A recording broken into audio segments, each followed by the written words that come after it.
I'm gonna let you in on a little secret. Woodworkers are a pain in the ass to shop for. But don't worry, in this video, I'm gonna run through a few gifts that you need to flat out stop buying, and I'll give you some great suggestions to keep that special woodworker in your heart from clicking confirm on that return. First up, power tools. Do not buy them power tools. Now I know this might seem wrong, but trust me, if you buy them power tools, they will either rarely get used or they will get returned for something else. If you don't believe me, then ask my wife. Yep. Instead, consider getting them something nice to wear in the shop while they're working. Remember, woodworking is an expensive hobby, so most of us don't want to budget in quality workwear, but that doesn't mean we don't appreciate it. A brand that I recently discovered and enjoy is Bad. Their clothes are tailored to the woodworker that needs something durable, but doesn't want to be swimming in it. If you know, you know. Another clothing option is merch. If the woodworker you're shopping for has a favorite content creator or a popular woodworker, why not get them some swag from that person? The second gift you should not buy for a woodworker is wood.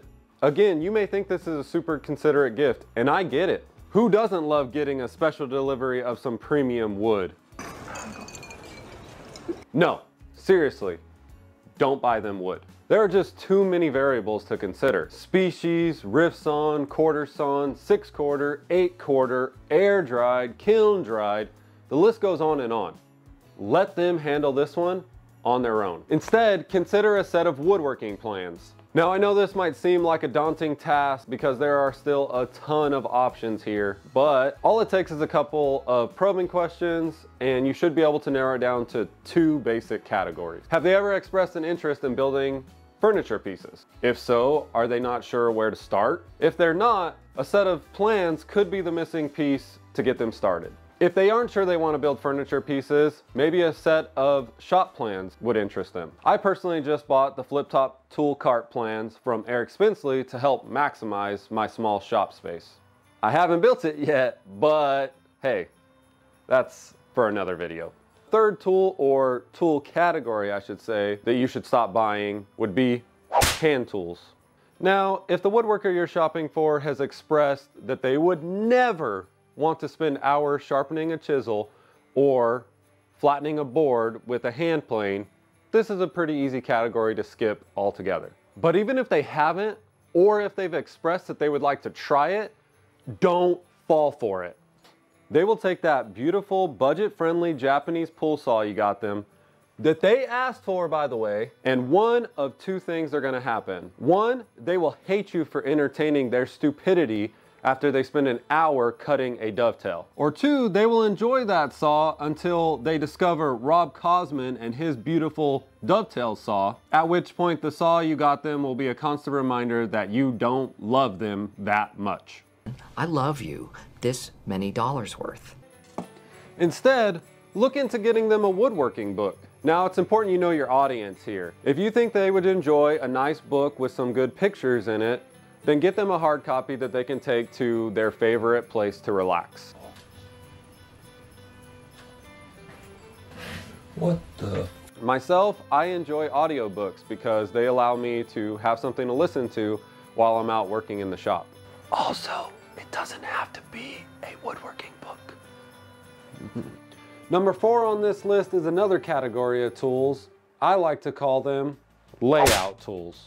I'm talking about tape measures, rulers, squares, depth gauges, miter gauges, basically anything you would use when laying out your work. Now there's no doubt these tools are crucial to a woodworker's productivity and quality of work, but that is exactly why you should let them buy these tools themselves. Look, the last thing you want is for them to take that nice new shiny square you got them, build an entire project, get ready to glue it up, only to find out that it's a little bit off.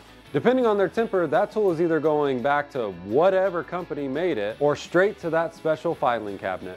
And you're gonna hear all about it. And you don't want that. So it's best to stay away from buying these tools altogether. Instead, consider getting them something else they absolutely need to build projects. Consumables. I'm talking about sandpaper, glue, screws, shop towels, filter bags, dust masks, and some finishing supplies. These things are often overlooked and they are vital to finishing a project. And they usually don't get stocked until you're going to reach for that last pocket hole screw or biscuit and you realize you don't have any more, and now you gotta stop what you're doing and go out to the store and get more. It's a pain in the ass. Now that being said, don't mess this up. You don't wanna get them something else to just toss in their junk drawer. If possible, I suggest sneaking into their shop and take a look at their preferences. See if they're running low on any of these things. If they are, boom, order it for them and they'll be grateful you did the next time they go and reach for that empty Titebond 2 container, and remember that you just got them a nice new bottle. Oh, and if you don't have access to their shop, just get them a Scotch-Brite pad and a can of Rubio Monocoat Pure. You can thank me later. The fifth and last thing you need to avoid more than the employees at Lowe's. Hi there. Is there a project you're working on? I know more than you. All right.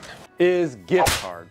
Now I know some of these things I talked about might seem like a lot of work, and it might be easier just to go down to Home Depot and pick up a gift card and let them pick out what they want. But I promise you, this can backfire. For example, last time I checked, Home Depot is not an authorized Festool dealer, and Amazon does not sell 8-quarter, 8-foot cherry boards. Well, not yet anyways. You see my point?